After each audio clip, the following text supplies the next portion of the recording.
Ler a Bíblia é essencial, mas às vezes a pergunta é fatal. Sacrifício animal é coisa normal? Por que a Bíblia nos apresenta esse tipo de ensino um tanto quanto anormal? Eu convido você a acompanhar a nossa celebração, a nossa mensagem da Palavra de Deus que vai tratar desse assunto que certamente tem muito a nos ensinar. Não se esqueça, olha, participe ativamente da nossa comunidade IBNU. Inscreva-se no canal, aperte o sininho, curta, divulgue para os seus amigos e não se esqueça também, quando possível, esteja conosco na nossa celebração presencial aqui em São Paulo. Deus abençoe a sua vida.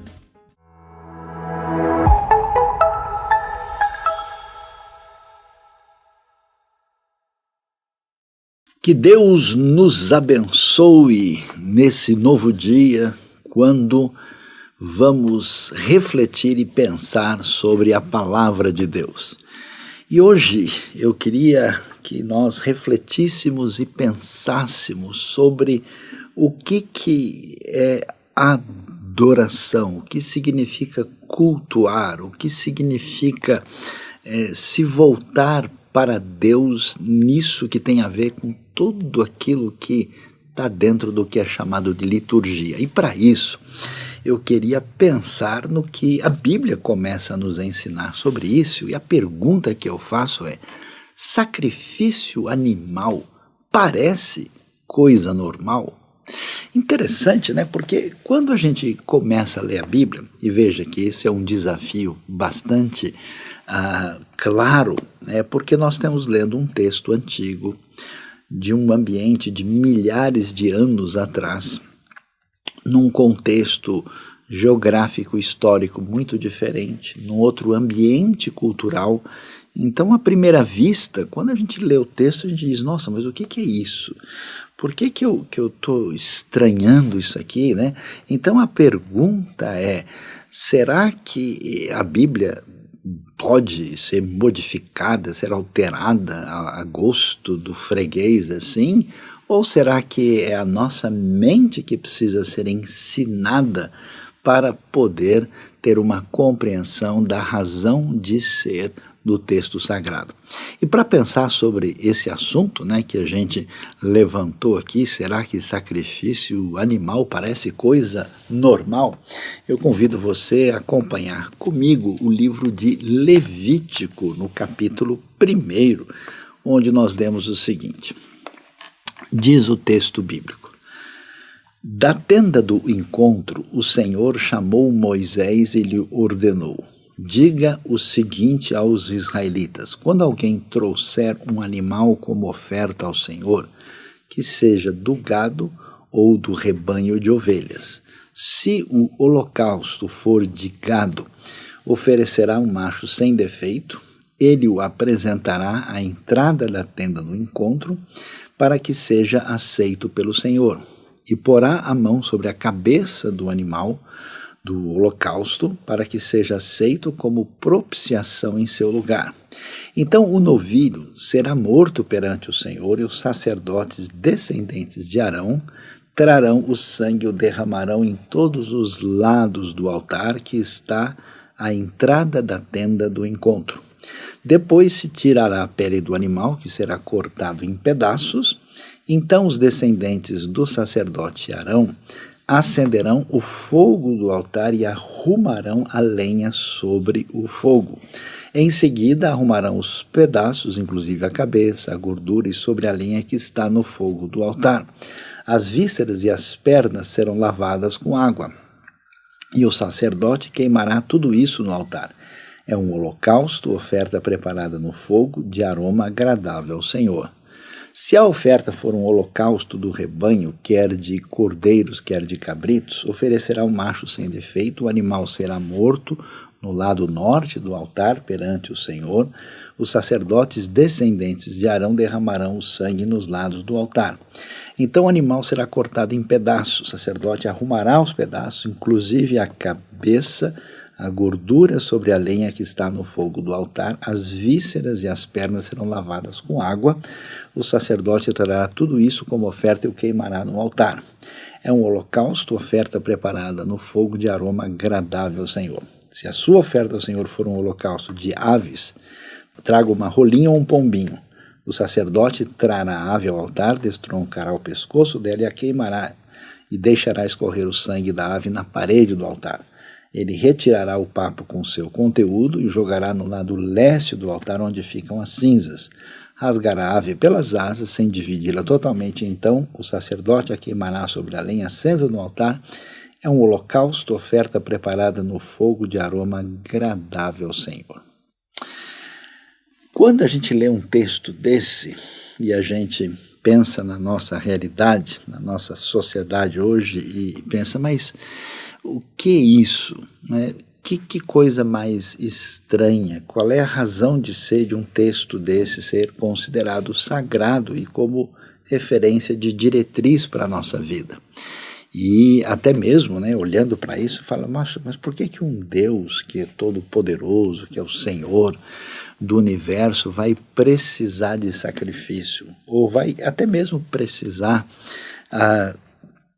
digamos assim, de uma coisa assim que à primeira vista parece tanto quanto cruel, de sangue de animais, para que isso de alguma maneira faça sentido nessa adoração. Então, sacrifício animal parece coisa normal, vai fazer diferença na realidade espiritual? Então, para entender essa perspectiva do texto, o que a gente começa a compreender aqui? Nós estamos numa realidade de mais de 3.000 anos atrás, no contexto do povo de Israel, que é um povo, né, de caminhada no deserto, é um povo nômade e é um povo pastoril.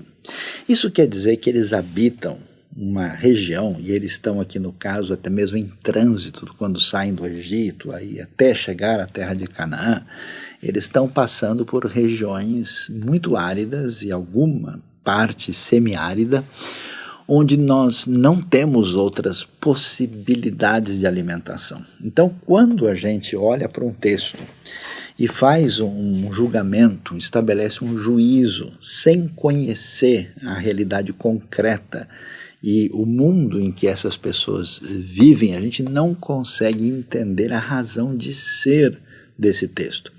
Quando a gente hoje está no contexto do século XXI, vivendo no ambiente urbano, tendo o nosso alimento comprado nos supermercados, e a gente nem tem ideia, às vezes, de maneira mais concreta, como é que a vida se estabelece, né, a partir daquilo que é produzido. A gente, basicamente, a maioria funciona como uma espécie de cliente, num lugar onde você pode escolher o que vai comprar e comer. É difícil demais a gente ir para essa realidade e entender que mundo é esse. Esse é o mundo nômade pastoril, onde, no caso, os israelitas, assim como muitos povos através da história, e na verdade ainda hoje, né, quem conhece no Oriente Médio a realidade dos beduínos, vai entender muito bem que esse povo nômade pastoril, basicamente, eles só têm aquilo que vem dos animais. Esse povo do deserto, eles não têm como pescar e pegar peixe, não tem essa possibilidade. Eles não têm plantação, né? É muito pouca coisa que eles podem comer de vegetais. A alimentação deles vem essencialmente de cabras e ovelhas, tâmaras e alguma coisa a mais. Aí a gente começa então a entender o que acontece aqui. Por que essas pessoas, na sua relação com Deus, vão apresentar a Deus esses animais? A razão principal é muito clara. Eles não têm qualquer dificuldade com isso, porque eles, com frequência, estão ali, né, comendo carne de cabras e de ovelhas, e às vezes carne de vaca, E esse é o seu cotidiano. Então, por exemplo, aquilo que parece uma crise para nós, né, como é que esse negócio parece estranho, porque você nunca imagina hoje, num ambiente de liturgia, de adoração, seja numa igreja, numa sinagoga, num templo sagrado, em qualquer coisa do tipo, alguém chegando lá e trazendo um bicho para apresentar, porque a nossa realidade é muito diferente. Em resumo, é muito simples, eles só poderiam oferecer a Deus aquilo que tinham. E ao fazerem isso, eles faziam de maneira muito semelhante ao que faziam com esses animais quando eles mesmos precisavam lutar pela sobrevivência e pela vida. Quando a gente entende isso, fica mais claro por que o texto bíblico vai mencionar isso.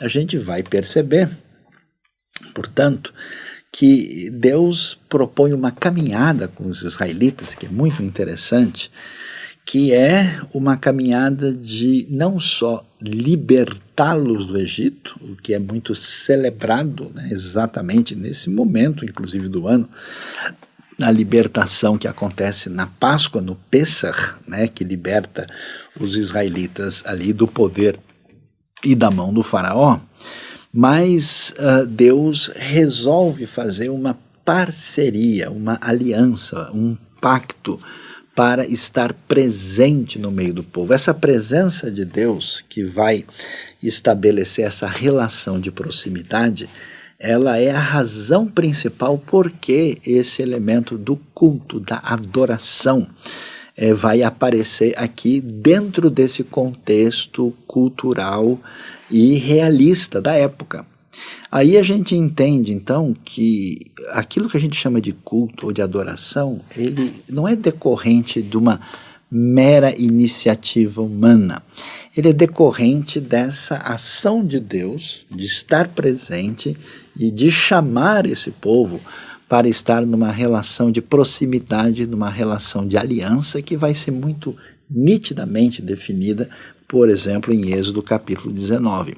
Já que Deus está presente no meio desse povo, esse povo vai reorganizar a sua vida em função da presença, do poder e da santidade de Deus nessa relação de estar caminhando juntos com o povo para agir no meio deles. E aí é interessante a gente ver o que acontece aqui. Vale a pena, depois, agora com esse olhar mais claro, estudar aí o livro de Levítico e descobrir que nós tínhamos 5 tipos de sacrifícios e ofertas que aparecem nessa primeira parte do livro.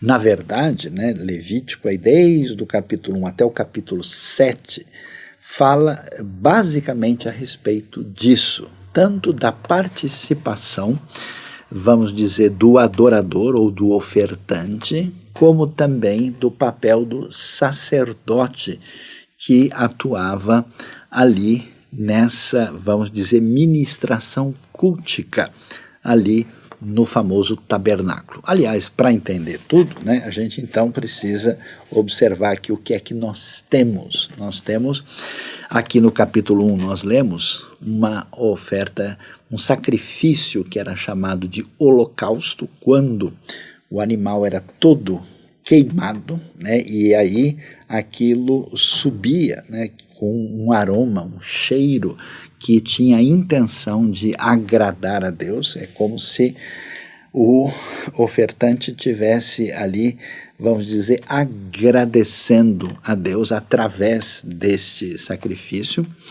Nós tínhamos depois, porque à medida em que o povo foi conseguindo uma estabilidade maior, ele me passou também a fazer uso do cereal. Então tinha uma oferta que era chamada oferta de cereal, né, trigo ou cevada, que aparece no capítulo 2, que também fazia parte, né, dessas todas ofertas que aparecem aqui no livro de Levítico. Depois, nós temos um outro sacrifício interessante que é chamado sacrifício pacífico ou sacrifício de comunhão, que tinha intenção muito nítida de celebrar essa relação de proximidade, de comunhão, de relacionamento com Deus. E, finalmente, 2 últimos sacrifícios aparecem no texto de Levítico, e um deles é chamado de oferta pelo pecado e o outro chamado oferta pela culpa, né? Muito provavelmente focalizando a realidade do ser humano enquanto pecador na sua condição frágil de pecador e daquilo que envolvia os pecados praticados de maneira concreta. Então, o que a gente tem no texto? Nós temos aqui aquilo que era chamado de Olá, de Mincha, de Shelamim, de Hatat e de Asham. São o nome de todas essas ofertas e sacrifícios apresentados ao Senhor. E aí a gente pergunta, mas então o que é o significado, o que está por trás de toda esse tipo de ensinamento para essa comunidade nômade pastoril que tem a ver com o cultuar, adorar e como é que isso chega para nós, para nos ensinar alguma coisa? Bom, a primeira questão que aparece de maneira muito clara é como essa relação com Deus ela é celebrada no contexto da comunidade e de maneira concreta. Você sabe muito bem, você pode gostar de uma pessoa, você pode ter uma apreciação muito grande por ela, mas é diferente quando isso é demonstrado concretamente. Então, o que as pessoas sempre fizeram? A pessoa chama alguém para um almoço especial, a pessoa vai lá fazer uma visita, eles vão tomar um café juntos, a pessoa dá um presente, quer dizer, é uma expressão concreta dessa apreciação, dessa afeição, desse relacionamento. E é isso que a gente começa a perceber que ninguém pode viver com Deus à distância, só, vamos dizer, apreciando ideias, só tendo, vamos dizer, como se diz, né, Cristo no coração, sem nenhuma realidade concreta. Por isso que toda a Bíblia sempre convoca as pessoas para uma celebração cultica, para uma adoração propriamente definida diante de Deus. Agora, quando a gente vai fazer essa adoração, que tipo de elementos fazem parte disso? Quais são as coisas principais que devem ser consideradas?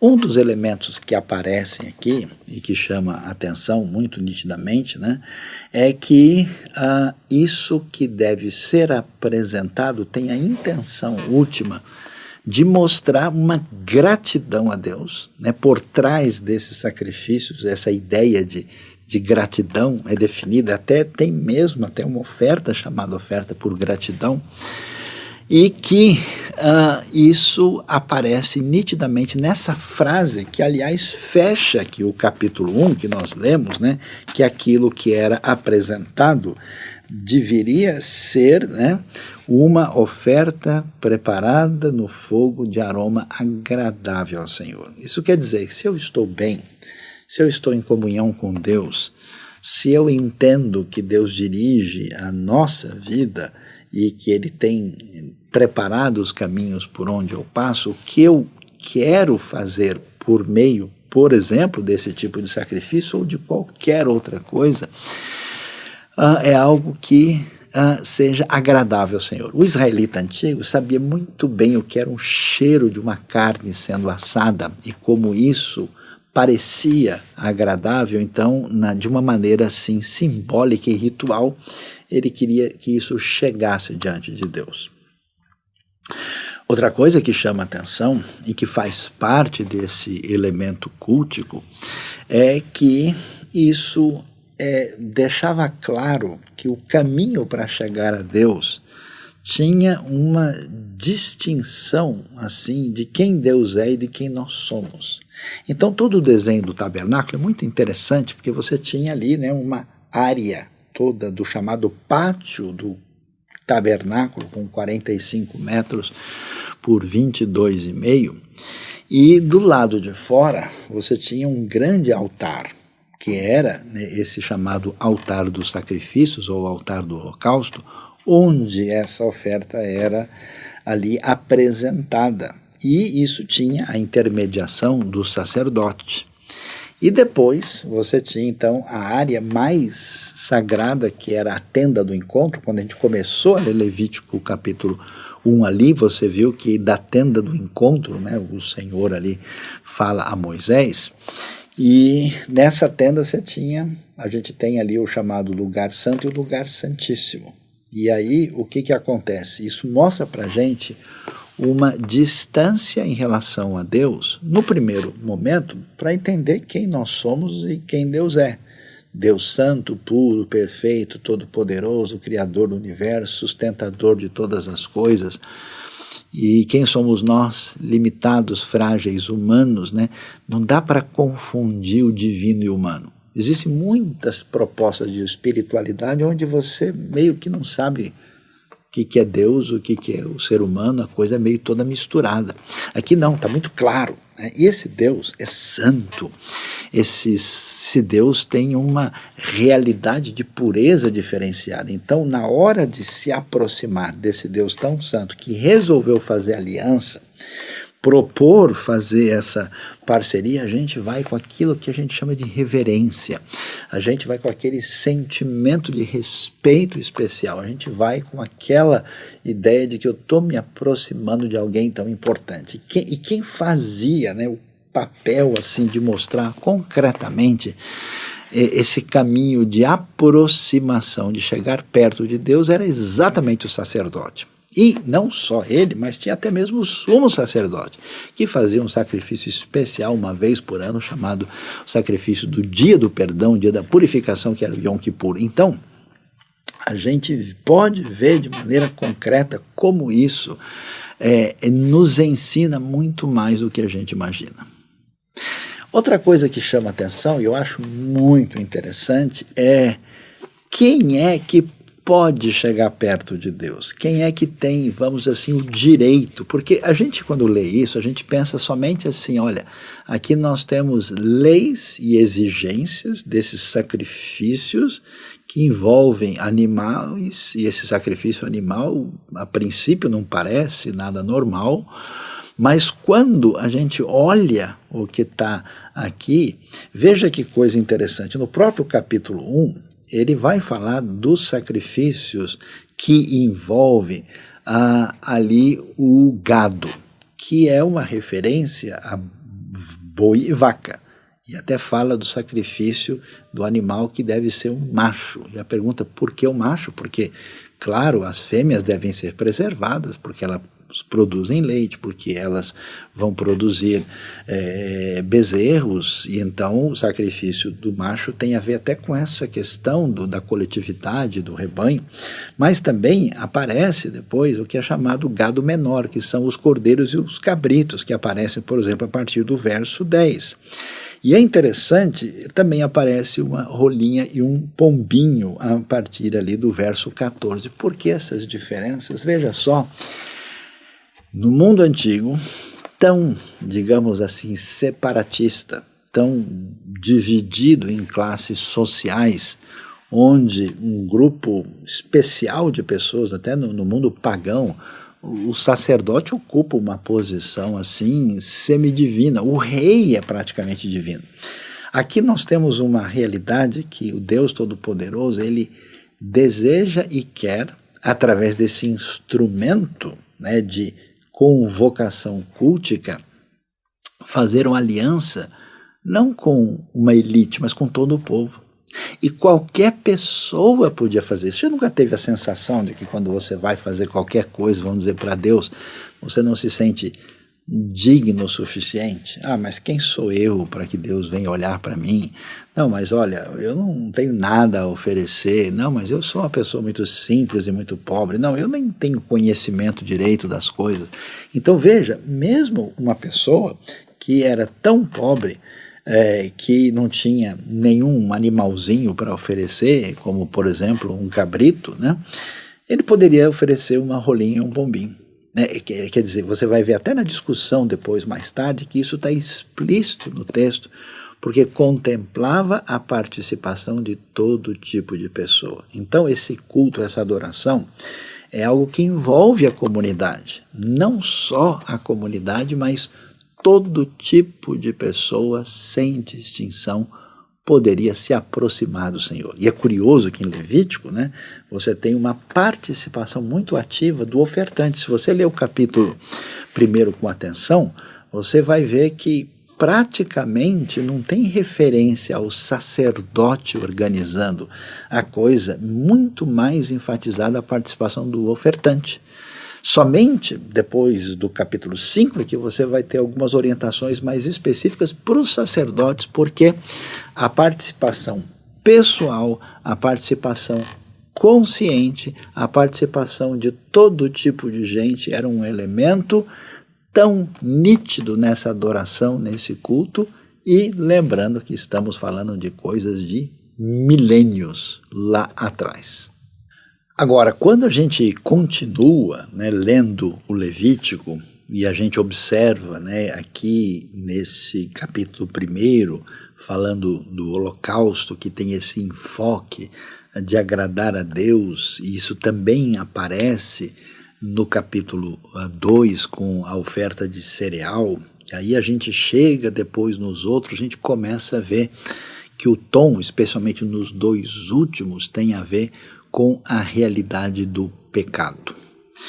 E aí nós temos algo muito significativo que aparece aqui, que é a perspectiva nítida de que as nossas falhas morais na nossa relação com Deus e com o próximo são de fato uma realidade objetiva. Então isso traz para nós dois elementos assim muito importantes e fundamentais que fazem parte da nossa vida, da nossa espiritualidade e da nossa realidade de adoração diante de Deus. Qual que é a dimensão mais complexa e importante da vida? Tem a ver com o que a gente pode chamar da nossa fratura, quer seja interna ou externa, diante dos descompassos da vida. Ou seja, a gente mesmo faz uma série de coisas, ou tem certas atitudes, ou tem certas inclinações, pensamentos e desejos que nós mesmos falamos, puxa, mas isso não é legal. Olha, eu agi ou reagi e fiz assim e não me senti bem com isso. E isso não só é uma realidade interna que tem esse perfil psicológico e espiritual, como também tem uma realidade externa, ou seja, na maneira como a gente lida com os outros, a maneira como os outros lidam conosco, a gente ofende, a gente é ofendido, as relações se problematizam. Então, essa realidade de fratura, de ruptura, de descompasso com aquilo que acontece interna e externamente, a Bíblia chama isso de pecado. E é interessante, quando a gente vai adorar a Deus, não é só gratidão, não é só celebração, não é só reconhecimento do que Deus faz, mas também é um chamado para olhar para essa realidade que atinge a nossa vida. E aqui é interessante porque nós temos alguns aspectos fundamentais. Primeiro, é que o indivíduo ele é convidado a olhar com objetividade e com responsabilidade para a sua vida. Porque qual que é o drama do mundo? Qual é a dificuldade que a gente enfrenta, eu diria, em toda a história da civilização? A gente sempre está disposto a fazer críticas gerais sobre os sistemas, a gente sempre está disposto a olhar para os erros dos outros ou dizer que isso aqui não é legal. Quer dizer, boa parte do tempo que a gente tem na vida, a gente está sempre tendo facilidade de detectar os erros alheios e até mesmo trazer sugestões de como é que as coisas deveriam ser. É curioso que a mentalidade bíblica chama a nossa atenção, e é curioso aqui no capítulo 4 e 5 de Levítico, por exemplo, naquele tempo fala de pecado consciente e pecado sem intenção. O que mostra para a gente que um erro é um erro. Que não existe essa coisa que a gente deve avaliar os erros como uma coisa do ponto de vista meramente relativista, né? Não, o que é erro para mim não é erro para você. Existe um perigo na nossa vida de sempre querer pegar os nossos erros, em vez de olhar para eles de frente e conseguir encarar a realidade, a gente começar a fazer um processo perigoso, né, que traz uma espécie, vamos dizer assim, de cegueira perante a vida, de não enxergar mais o erro como erro e tentar de alguma maneira maquiar, usar uma máscara, um caminho perigoso, e a Bíblia nos chama a essa atitude de enfrentamento, porque o mal que ataca o mundo mora dentro de nós. Então você aparece como um indivíduo responsável aqui, aparece como alguém que enfrenta essa realidade e aparece como alguém que precisa resolver essa situação diante de Deus e diante do próximo. E isso então chama a nossa atenção e nos ajuda a pensar como é que é essa questão de adorar e de cultuar. Porque muitas vezes, né, parece que em muitas comunidades religiosas a gente tem perdido um pouco disso. A gente se reúne para adorar, então nós estamos junto com a comunidade, a gente tem um momento de cânticos e de alegria, a gente expressa ali as nossas palavras de fé e de alegria, a gente vai lá e mostra todo aquele momento especial de inclusive ouvir uma mensagem, de fazer orações, mas muitas vezes parece que falta essa percepção de que ao nos aproximarmos coletivamente de Deus nesse contexto de celebração, é hora de revisitar a nossa vida para ver o que precisa ser alinhado e percebido nos nossos equívocos, erros, falhas e pecados. Do contrário, a gente vai ter muito mais problema na vida. Então, essa dimensão, né, ela tem um desdobramento ético. Por isso que a religião verdadeira, ela se caracteriza por uma mudança de vida favorável em sintonia com os princípios de Deus, em sintonia com os mandamentos de Deus, que envolve essa relação saudável com Deus e com o próximo. Mas a questão dessa história toda é que a gente pode até falar em pecado, a gente pode falar em culpa, a gente pode falar em erro e pode falar como é que isso se administra no contexto de culto. Mas o que é vital nessa história é que Deus, estando em aliança com o povo e resolvendo habitar no meio deles, e de maneira concreta mostrando algo que era pedagogicamente extraordinário, porque pensa, todas essas ideias de espiritualidade profundas para serem ensinadas para aquele povo tão simples, nômade, pastoril, no meio do deserto, como é que a gente consegue ensinar coisas tão profundas dentro daquele contexto tão limitado? Por essa santa e extraordinária pedagogia da parte de Deus. Então o que Deus faz aqui é simplesmente fenomenal. Tudo aquilo que envolve, posso chamar assim de um profundo curso de teologia, Deus mostra isso no tabernáculo, no meio das ofertas, com a participação dos sacerdotes, com todo esse significado. E qual que é o foco fundamental disso? É que essas pessoas, por meio dessas instruções divinas, podiam, apesar da sua finitude, apesar da sua limitação, e apesar dos seus erros, falhas e pecados, eles podiam ainda contar com o favor e a bondade divina. Por quê? Porque em tudo isso estava previsto o quê? A possibilidade de perdão e restauração diante de Deus. E aí que a gente chega num cenário bastante extraordinário para o nosso entendimento. Porque a dificuldade que as pessoas têm de enxergar os seus próprios erros, esse mecanismo que a gente tem, né, de entrar nessa proposta de autodefesa.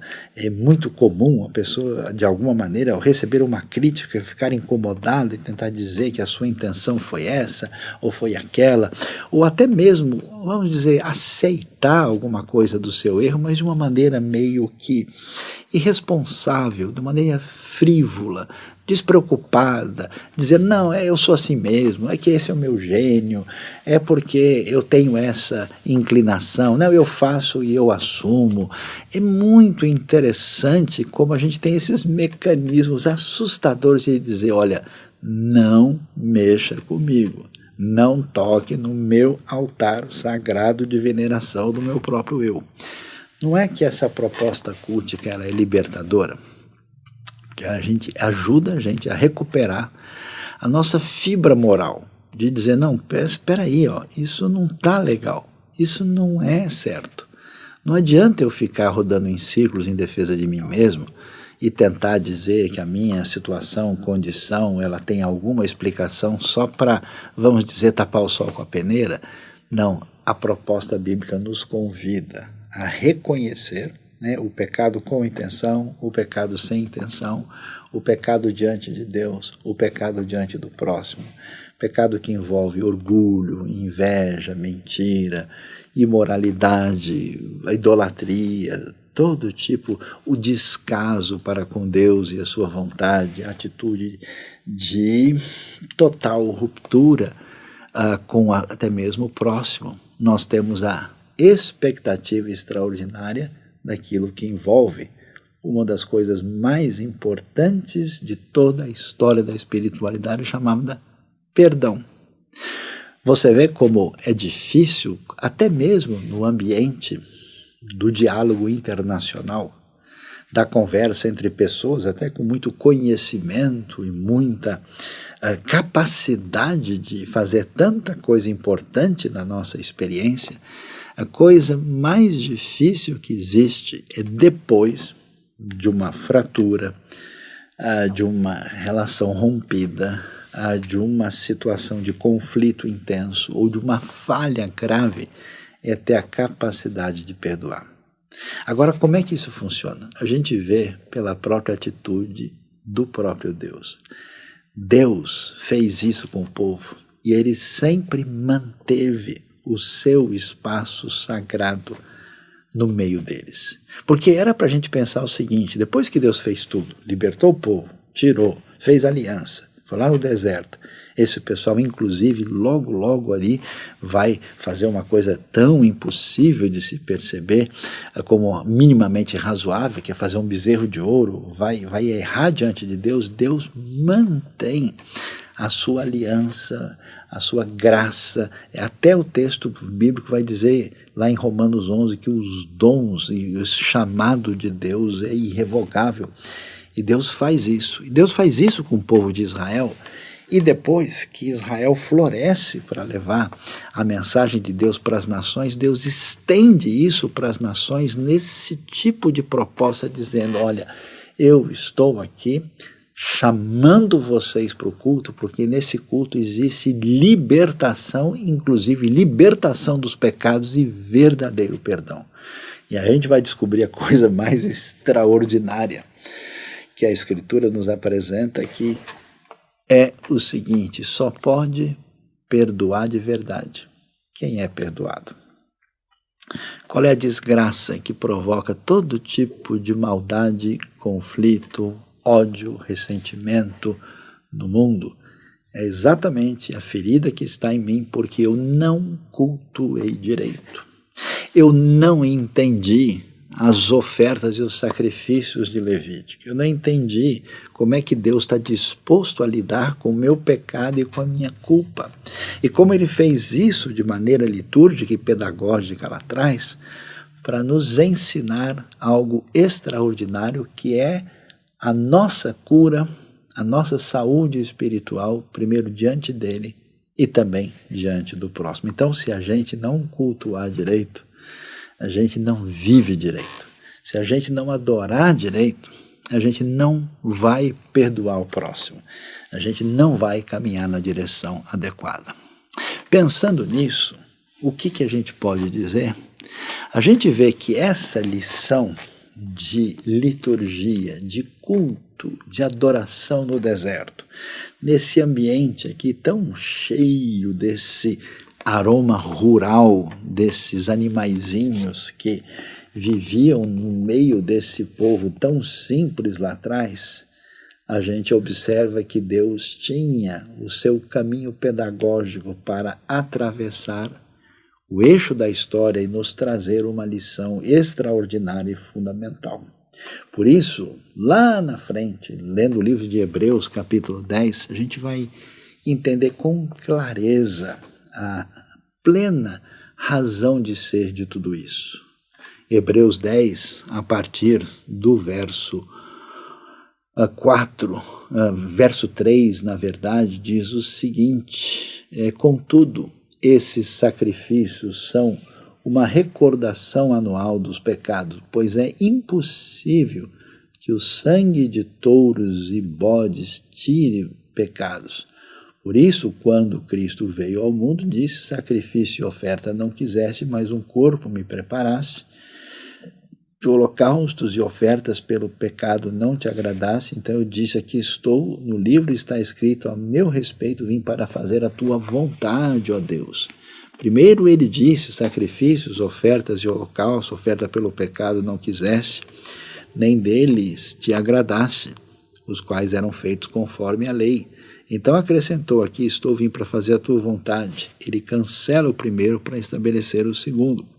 Pelo cumprimento dessa vontade, fomos santificados por meio do sacrifício do corpo de Jesus Cristo, oferecido uma vez por todas. E aí, essa mudança que esse sacrifício de Cristo nos traz, vai mostrar no verso de número 14, que porque por meio de um único sacrifício ele aperfeiçoou para sempre os que estão sendo santificados, e termina dizendo que onde esses pecados foram perdoados não há mais necessidade de sacrifício por eles. E aí a gente entende o que estava acontecendo aqui. É claro, né, que o sacrifício animal não tem em si mesmo nenhum poder espiritual. Aquilo que foi ensinado como uma lição pedagógica para os israelitas no deserto e que tinha importância muito grande, na verdade apontava para uma realidade maior.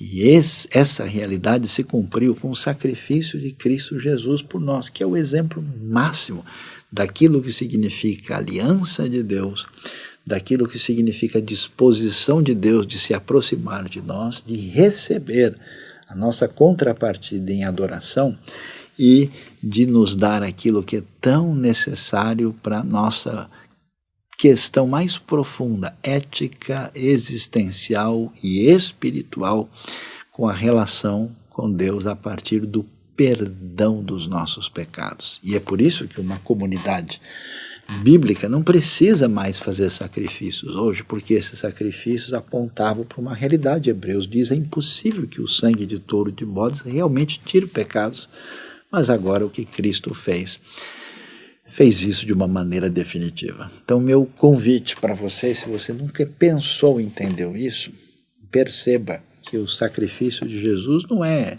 simplesmente um mártir, ou um guru, ou um profeta que foi mal entendido. Não, foi feito com a própria iniciativa de Deus, num amor incondicional, impensável, para o seu perdão, para o meu perdão, para mostrar para nós a disposição tão profunda de Deus de nos amar, nos perdoar e trazer de volta para eles. Não estamos como nômades ali no deserto, precisando achar o caminho da terra prometida, mas vivemos num mundo com vazio existencial, como nômades à procura de diretriz para a vida, e a diretriz apresentada por Deus de maneira tão extraordinária, tanto do ponto de vista estético, como espiritual, como teológico, aparece em Cristo Jesus. E você que já conhece essa verdade, não se esqueça agora, você entendeu o que é a adoração. A adoração, culto de verdade, envolve o reconhecimento do que Deus fez, é uma resposta a Ele.